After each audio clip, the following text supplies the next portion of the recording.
ইস্তেগফার। সামনে রমজান মাস, সামনে কি রমজান মাস। আল্লাহ নবী সাল্লাল্লাহু আলাইহি ওয়াসাল্লাম যখন দ্বিতীয় সিঁড়িতে পা দিলেন, বললেন আমিন। সাহাবীরা জিজ্ঞাসা করলো, ইয়া রাসূলুল্লাহ, ইয়া হাবিবাল্লাহ, আপনি কেন আমিন বললেন? আল্লাহ নবী সাল্লাল্লাহু আলাইহি ওয়াসাল্লাম বললেন, যেই ব্যক্তি নিজের জীবনে রমজান মাস পাইল কিন্তু গুনাহগুলো মাফ করাইতে পারলো না, সেই ব্যক্তি ধ্বংস হয়ে যাক। আর আমি নবী বললাম আমিন। আল্লাহ নবী কি বলছেন? আমিন বলছেন। এই দোয়ার ভিতরে কোনো সন্দেহ আছে কবুল হওয়ার ব্যাপারে? কোনো সন্দেহ নাই। সামনে কি রমজান মাস, ইস্তেগফারের মাস, ইস্তেগফারের মাস, তওবা করার মাস। তওবা করলে আল্লাহ তাআলা কেমন খুশি হয়! তওবা করলে আল্লাহ তাআলা বান্দার জীবনের সমস্ত গুনাহগুলো মাফ করে দেন।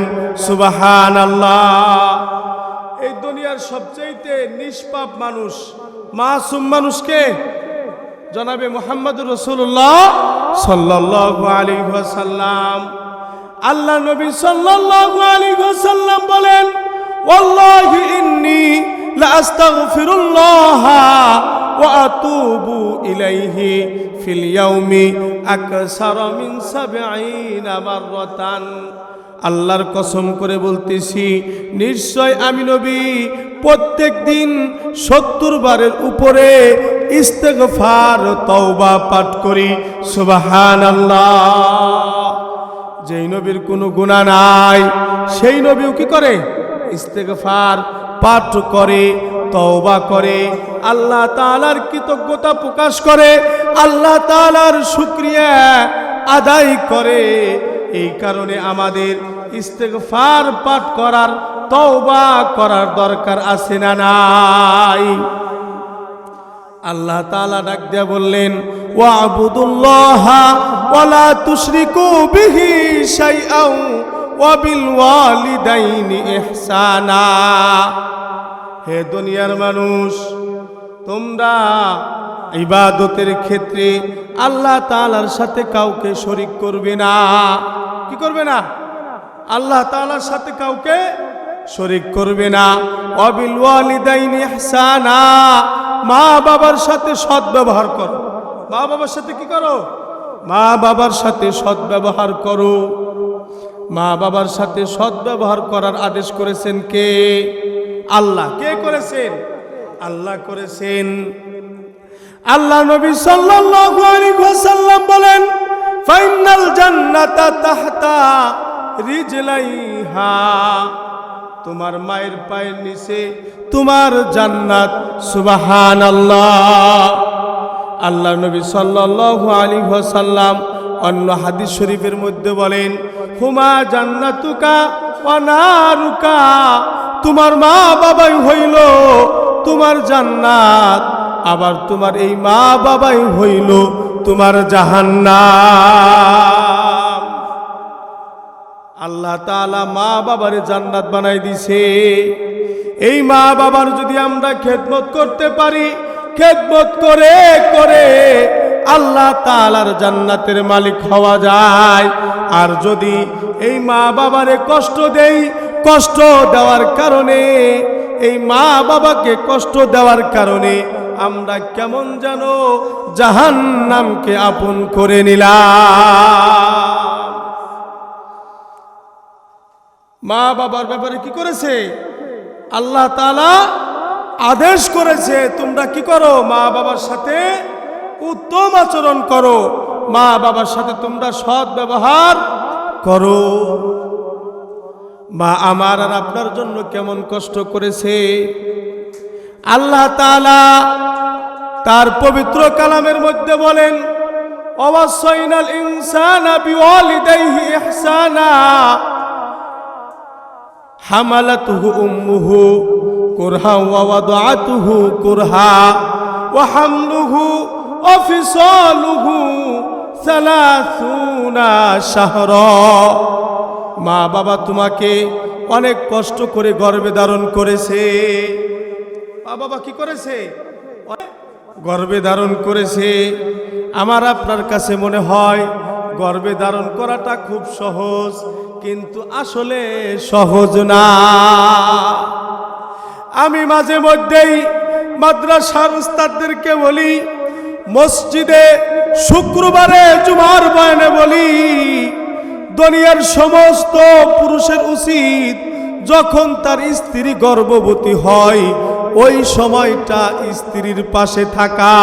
যদি ওই সময় স্ত্রীর পাশে থাকতে পারে তাহলে ওই ব্যক্তি বুঝতে পারবে আমার মা আমাকে কত কষ্ট করে গর্ভে ধারণ করেছে।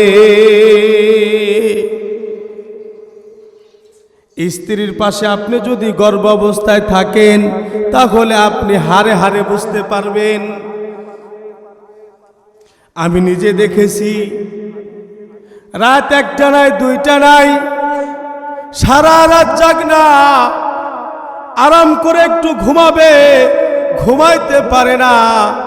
ডাক্তার বলছে ডান কাতে শুইতে হবে, বাম কাতে শুইতে হবে, এভাবে চিত হয়ে শোয়া যাবে না। যদি চিত হয়ে শয় তাহলে সন্তানের শ্বাস বন্ধ হয়ে যাবে। মা সারাটা দিন পরিশ্রম করে গর্ভ অবস্থায় আমার আর আপনার জন্য খাবারের ব্যবস্থা করে, রান্না বান্নার ব্যবস্থা করে। ওই মা যখন গর্ভ অবস্থায় একটু আরাম করতে যায়, কলিজার টুকরা সন্তান গর্ভের মধ্যে পেটের মধ্যে এমন জোরে জোরে লাথি মারে মা আর শুয়ে থাকতে পারে না। আল্লাহ তাআলা বলেন তোমাকে গর্ভে ধারণ করেছে খুব কষ্ট করে, কুরহা ওয়া ওয়াদাতুহু কুরহা, তোমাকে প্রসব করেছে অনেক কষ্ট করে।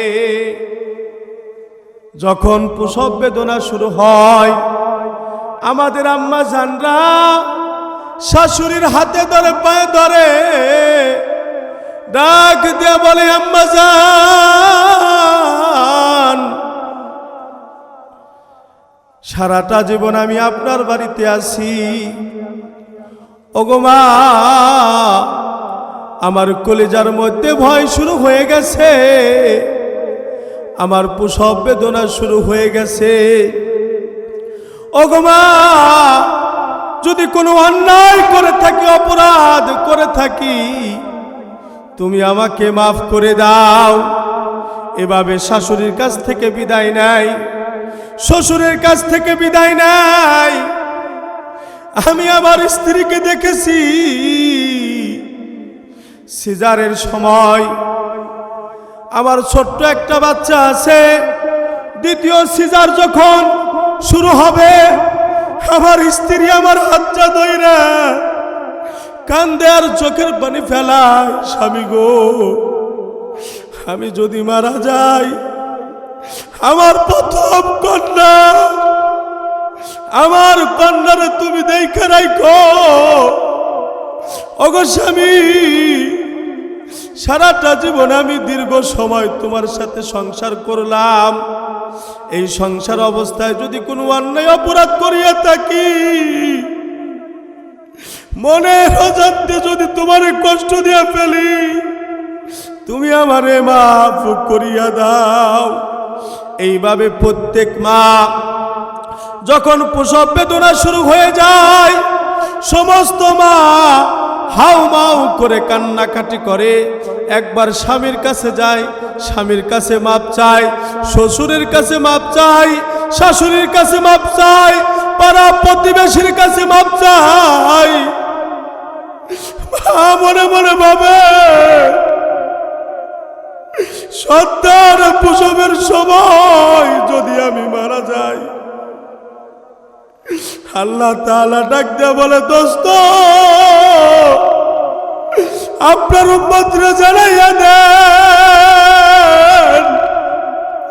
একজন মায়ের তিনটা কষ্ট। 1 নম্বর কষ্ট গর্ভে ধারণ করা, 2 নম্বর কষ্ট প্রসব বেদনার কষ্ট। এই প্রসব বেদনার সময় আমাদের সমাজে অনেক মা দুনিয়া থেকে বিদায় নিয়ে চলে যায়। সন্তান যখন দুনিয়ার মুখ দেখে, এই সন্তান দুনিয়ার আলো দেখার সময় মায়ের কলিজায় এত জোরে লাথি মারে, মা অজ্ঞান হয়ে যায়। অনেকবার জ্ঞান ফিরে আসে, আবার অনেক মার জ্ঞান ফিরে আসে না। 3 নাম্বার কষ্ট হইল আমরা সকলেই ওই মায়ের স্তনের দুধ 30 মাস পান করি। আল্লাহ তাআলা ডাক দেয়া বলে, দোস্ত আপনার উম্মতদেরকে আপনি জানাইয়া দেন, গর্ভে ধারণের কষ্ট, প্রসব বেদনার কষ্ট আর 30 মাস দুধ পানের কষ্ট, এই 3টা কষ্টের কারণে আমি আল্লাহ মায়ের মর্যাদা 3 গুণ বৃদ্ধি করে দিছি। সুবহানাল্লাহ। একজন সাহাবী আল্লাহ নবী সাল্লাল্লাহু আলাইহি ওয়াসাল্লামকে জিজ্ঞাসা করলেন, ইয়া রাসূলুল্লাহ, ইয়া হাবিবাল্লাহ, আমি খেদমত করব কার, সেবা করব কার? আল্লাহ নবী বললেন, তোমার মার। ওই সাহাবী আবার দ্বিতীয়বার প্রশ্ন করলেন, নবী এরপরে কার? ওই আল্লাহ নবী সাল্লাল্লাহু আলাইহি ওয়াসাল্লাম দ্বিতীয়বার উত্তর দিলেন, তোমার মার। ওই সাহাবী 3 নাম্বার বার আবার প্রশ্ন করলেন, ইয়া রাসূলুল্লাহ, ইয়া হাবিবাল্লাহ, আমি এরপর খেদমত করব কার? আল্লাহ নবী সাল্লাল্লাহু আলাইহি ওয়াসাল্লাম বললেন, তোমার মায়ের।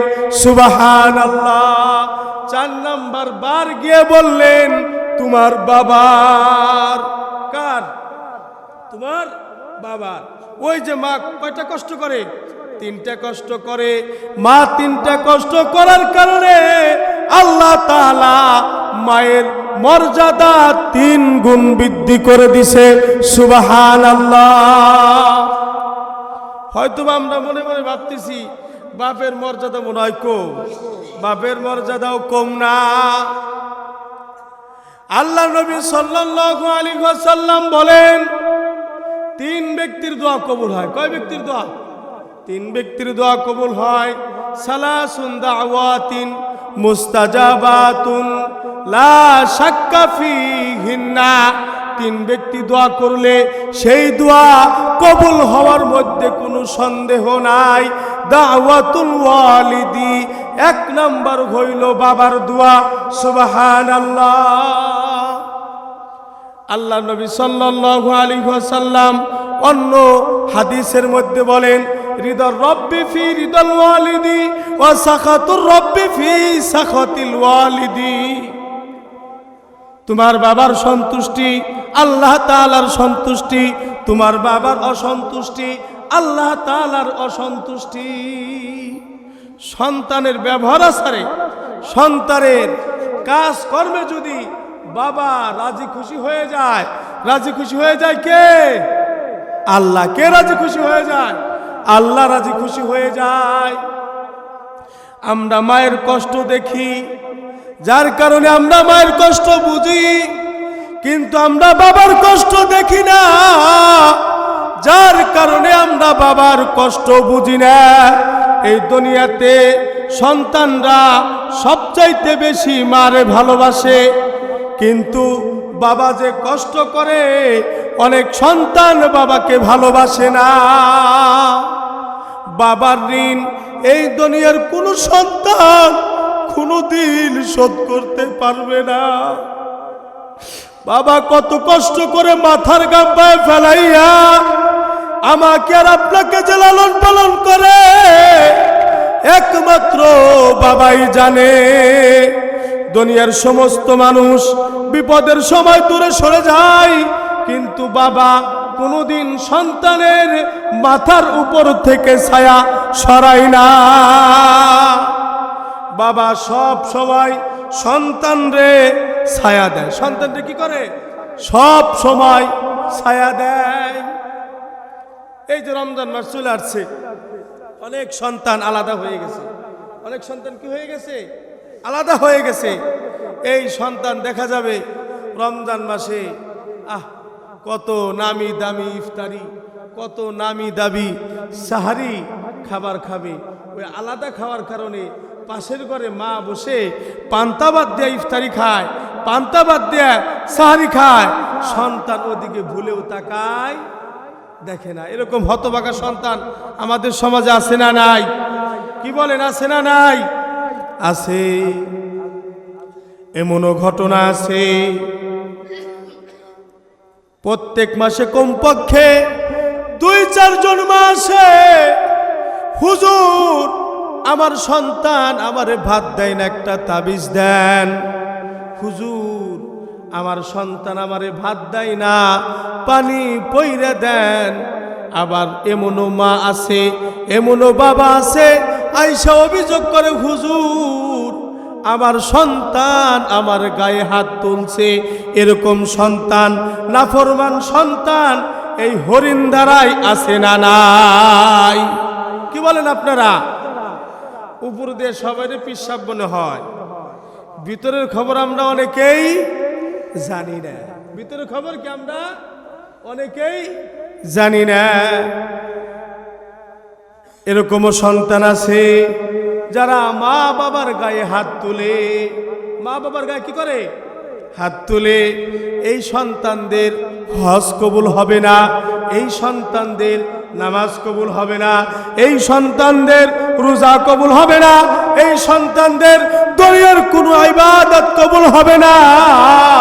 যতই পীর সাহেবকে খাওয়াক, মসজিদের ইমাম সাহেবকে খাওয়াক, যতক্ষণ পর্যন্ত মা বাবার কাছে ক্ষমা না চাইবে, মা বাবার কাছে মাপ না চাইবে, আর যদি মা বাবা দুনিয়াতে জীবিত না থাকে, যতক্ষণ পর্যন্ত তওবা না করবে, ইস্তেগফার পাঠ না করবে, ততক্ষণ পর্যন্ত ওই নাফরমানের কোনো ইবাদত কবুল হবে না। কি হবে না? ওই নাফরমানের কোনো ইবাদত কবুল হবে না। আল্লাহর একজন বান্দা ছিল, নাম তার মুহাম্মদ বিন হারুন। নাম কি? মুহাম্মদ বিন হারুন। একবার নয়, 2 বার নয়, এক বর্ণনায় পাওয়া যায় 40 বার হজ করছে। কতবার? 40 বার হজ করছে। আর এক বর্ণনায় পাওয়া যায় 60 বার হজ করছে, কিন্তু একবারের হজ কবুল হয় না। মালিক ইবনে দিনার রহমাতুল্লাহি আলাইহি যেই বছর হজ করার জন্য গেলেন, তিনি দেখলেন লক্ষ লক্ষ হাজী সাহেব হজ করার জন্য আসছে। তিনি মনে মনে ভাবতেছে, আল্লাহ আমার মন বলতেছে মনে হয় এইবারের হজের সমস্ত হাজী সাহেবদের হজ কবুল হয়ে গেছে। কিন্তু সাথে সাথে গায়েবী আওয়াজ আসলো, সমস্ত হাজী সাহেবদের হজ কবুল হয়েছে, কিন্তু একজন নাফরমানের হজ কবুল হয় নাই। একজন কি নাফরমানের হজ কবুল হয় নাই। মালিক ইবনে দিনার রহমাতুল্লাহি আলাইহি বলেন, সাথে সাথে আল্লাহ তাআলা আমাকে সেই নামটা জানিয়ে দিল, নাম তার মুহাম্মদ বিন হারুন। আমি মক্কা থেকে মদিনায় গেলাম। মদিনায় যাওয়ার পর আল্লাহ নবী সাল্লাল্লাহু আলাইহি ওয়াসাল্লামের রওজার পাশে গিয়ে দাঁড়াইলাম। রওজা শরীফ জিয়ারত করলাম। রওজা জিয়ারত করার পর আমি মানুষদেরকে জিজ্ঞাসা করলাম, তোমরা কি মুহাম্মদ বিন হারুন রে চিনো নাকি? তারা ডাক দিয়ে বলতেছে, সে তো বিশাল বড় এক আল্লাহর ওলি। বিশাল বড় কি এক আল্লাহর ওলি, সারাদিন রোজা রাখে, সারা রাত তাহাজ্জুদের নামাজে কাটায় দেয়। বিশাল বড় এক আল্লাহর ওলি। ওই যে পাহাড়, ওই পাহাড়ের চূড়ায় দেখেন গিয়া সে এখন কি আছে? নামাজে দণ্ডায়মান আছে।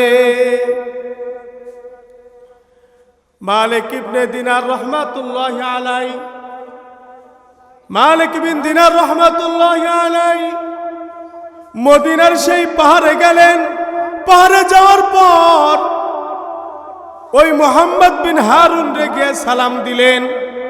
সে নামাজ শেষ করে ডাক দিয়ে বলতেছে, আপনার নাম মুহাম্মদ বিন মালিক। মালিক ইবনে কি দিনার, আপনার নাম কি? মালিক ইবনে দিনার। মালিক ইবনে দিনার বলতেছে, আপনি কিভাবে জানলেন যে আমি মালিক ইবনে দিনার? বলতেছে, আমি জানি। আপনি আমাকে যে সংবাদ দিবেন আমি তাও জানি। আপনি আমাকে সংবাদ দিবেন যে এই বছরও কি হয় নাই, আমার হজ কবুল হয় নাই। কি সংবাদ দিবেন? এই সংবাদ আপনি আমাকে দিবেন যে আপনার হজ কি হয় না, এই বছরও কবুল হয় নাই। আমি জানি। এ পর্যন্ত আমি 60 বার হজ করেছি। 60 বার কোনো না কোনো আল্লাহর ওলি, আল্লাহর বন্ধু এসে আমাকে সংবাদ দিয়ে গেছে, হে মুহাম্মদ বিন হারুন, তোমার হজ কবুল হয় না। কিন্তু আমি কি করব? আমি কোথায় যাব? আমি কার কাছে যাব? আমি কার কাছে গিয়ে কান্নাকাটি করলে মালিক আমারে ক্ষমা করে দিবে? তখন ওই মালিক ইবনে দিনার ডাক দিয়ে বলতেছে, হে মুহাম্মদ বিন হারুন, কি অন্যায় করেছো, অপরাধ করেছো যে 60 বার হজ করার পরেও আল্লাহ তাআলা তোমার হজ কবুল করতেছে না? তখন ওই মুহাম্মদ বিন হারুন ডাক দিয়ে বলতেছে, ভাই, আমি বিশাল অন্যায় করেছি, পাপ করেছি। শোনার পর আপনিও সহ্য করতে পারবেন না, আপনি আমাকে প্রহার করবেন, আপনি আমাকে থুতু নিক্ষেপ করে আমাকে ছেড়ে চলে যাবেন। ভাই, আমি অন্যায় করেছি। রমজান মাসের প্রথম দিন যখন মানুষ ইফতারি করবে, আমি ঠিক ওই মুহূর্তে মদ খেয়ে এসে আমি আমার মাকে বললাম, খাবার দাও।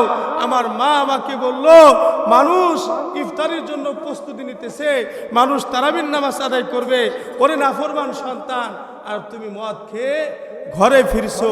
এই কথা বলার সাথে সাথে ও মালিক ইবনে দিনার, আমার রক্ত মাথায় উঠে গেল। আমি নেশাগ্রস্ত ছিলাম। আমি আমার মাকে আঘাত করে বসলাম।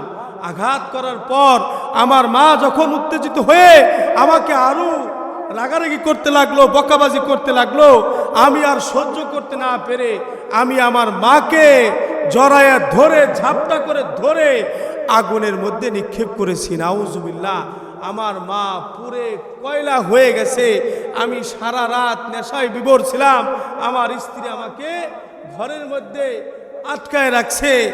সকালবেলা দেখি মানুষ দিয়ে ভরে গেছে। আমি জিজ্ঞাসা করলাম, কি হয়েছে?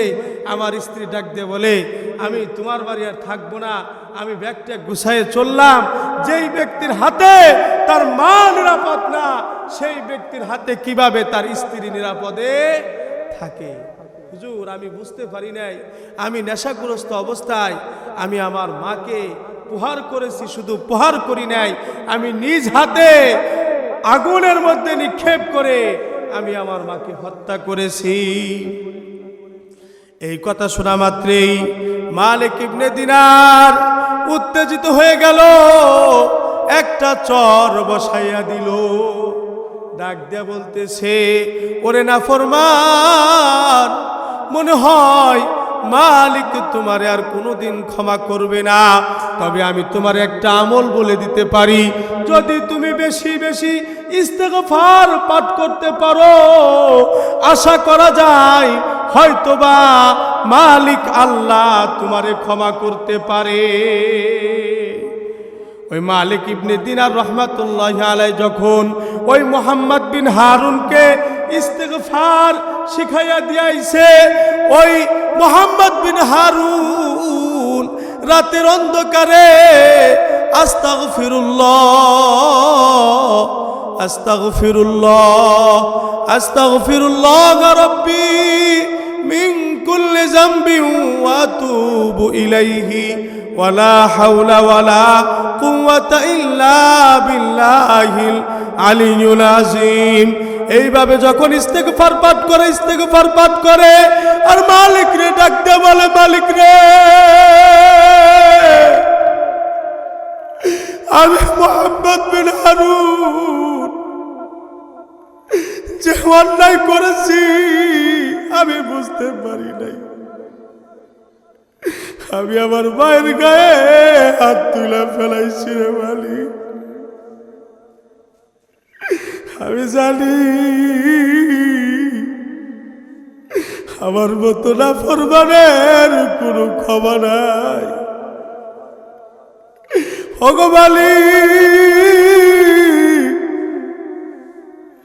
তুমি যদি আমারে ক্ষমা না করো আমি কার কাছে যাব রে মালিক? মোহাম্মদ বিন হারুন এইভাবে ইস্তেগফার পাঠ করে আর মালিকের দরবারে তওবা করার চোখের পানি ফেলাইয়া কান্না করে। এক সময় আল্লাহ তাআলা রাজি খুশি হইয়া ওই মোহাম্মদ বিন হারুন রে মাফ করে দিয়েছে। সুবহানাল্লাহ। মালিক ইবনে দিনার রাহমাতুল্লাহি আলাইহি স্বপ্ন দেখে আল্লাহ তাআলা ওই ইস্তিগফারের উসিলায় ওই মোহাম্মদ বিন হারুন রে ক্ষমা করে দিছে। মালিক ইবনে দিনার রাহমাতুল্লাহি আলাইহি বলেন, আমি স্বপ্ন দেখলাম আমার নবী আমার ঘুমের ঘরে চলে আসছে। নবী ডাক দিয়ে বলে, আরে মালিক ইবনে দিনার, তুই আমার উম্মত আল্লাহর বান্দা মোহাম্মদ বিন হারুন রে কেন থাপড় দিলি? মোহাম্মদ বিন হারুন এমন ভাবে ইস্তিগফার পাঠ করছে, এমন ভাবে তওবা করছে, আল্লাহ তাআলা তার জীবনের সমস্ত গুনাহগুলো মাফ করে দিয়েছে। তবে একটা শর্ত আছে। মালিক ইবনে দিনার রাহমাতুল্লাহি আলাইহি ডাকতে বলে, হুজুর কি সেই শর্ত? আল্লাহ নবী সাল্লাল্লাহু আলাইহি ওয়াসাল্লাম বলেন, কিয়ামতের ময়দানে আল্লাহ তাআলা এই মোহাম্মদ বিন হারুনের মাজায় জাহান্নামের আগুনের শিকল বাঁধবে। ওই জাহান্নামের আগুনের শিকল বাঁধে মোহাম্মদ বিন হারুনকে জাহান্নামে নিক্ষেপ করবে। আর জাহান্নামের সামনে ওই মোহাম্মদ বিন হারুনের মা দাঁড়াইয়া থাকবে। ওই মোহাম্মদ বিন হারুন ডাক দিয়ে বলবে, মা, ও মা, আমি বুঝতে পারি নাই তোমারে মারছি। ও মা, তাকাইয়া দেখো, আজকে তোমার ছেলে মোহাম্মদ বিন হারুন রে আল্লাহ তাআলা জাহান্নামের আগুনে নিক্ষেপ করছে। এইভাবে যখন ওই মোহাম্মদ বিন হারুন জাহান্নামের আগুনে পুড়বে, মার অন্তরে দয়া হবে, মায়া হবে। মা ডাক দিয়ে বলবে, আল্লাহ, আমি আমার সন্তান মোহাম্মদ বিন হারুন রে ক্ষমা করে দিলাম, তুমিও ক্ষমা করে দাও। সাথে সাথে আল্লাহ তাআলা ওই মোহাম্মদ বিন হারুন রে ক্ষমা করে দিবেন। সুবহানাল্লাহ। এই কারণে আমাদের যাদের মা বাবা জীবিত নাই, বেশি বেশি ইস্তেগফার পাঠ করে মা বাবার জন্য ক্ষমা চাইতে হবে, মা বাবার জন্য আল্লাহ তাআলার দরবারে দোয়া করতে হবে।